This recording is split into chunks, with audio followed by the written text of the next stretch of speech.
ભાઈ પવાર કયું મંદિર છે? મા વૈષ્ણો શક્તિધામ લુથરા ગ્રુપ. શું આયોજન કરવામાં આવે છે? આ એક અમરનાથ ગુફા ટાઈપનું આયોજન છે, જે અહીંની પબ્લિક લોકલ અમરનાથ નહીં જઈ શકતી હોય, દર્શન નહીં થઈ શકતા હોય, તો તેના માટે ખુશીના માહોલના હિસાબે બરફનો રસ્તો, બરફનું શિવલિંગ અને બરફની પૂજા આરાધના કરાવીએ છીએ. શા માટે? એ જ પર્પઝ છે કે જે લોકો અહીંથી અમરનાથ નથી જઈ શકતા તેમના માટેનું આયોજન છે. કેટલા વર્ષથી કરવામાં આ લગભગ અમારા 9 વર્ષથી ચાલે છે. કેટલા ભક્તો અહીંયા દર્શન કરવા માટે આવે છે અને આ વિચાર તમે ક્યાંથી આવ્યો? આ વિચાર એના માટે આવ્યો કે અમારું એક ગ્રુપ અમરનાથ ગયું હતું, એટલે તે ટાઈમ પર તો અમને એટલો ખ્યાલ નહીં હતો, પણ ત્યાં એક અકસ્માત એવો થયેલો હતો તે અમને લાગ્યું કે આ ખોટું થયું છે. તેના લીધે પબ્લિક બી પણ ગયેલું હતું, એટલે જવા માંગતું નહીં. તે ટાઈમની વાત છે, આજે 10 વર્ષ પહેલાં. તો ત્યારે એક વિચાર કર્યો કે ચલો આપણે અહીંયા આગળ કરી શકીએ.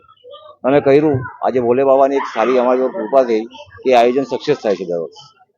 કેટલા ભક્તો અહીંયા દર્શન કરવા માટે? લગભગ આ શિવરાત્રિને જે બરફનું શિવલિંગનું રાખું ત્યારે 3 થી 4 હજાર પબ્લિક થાય છે.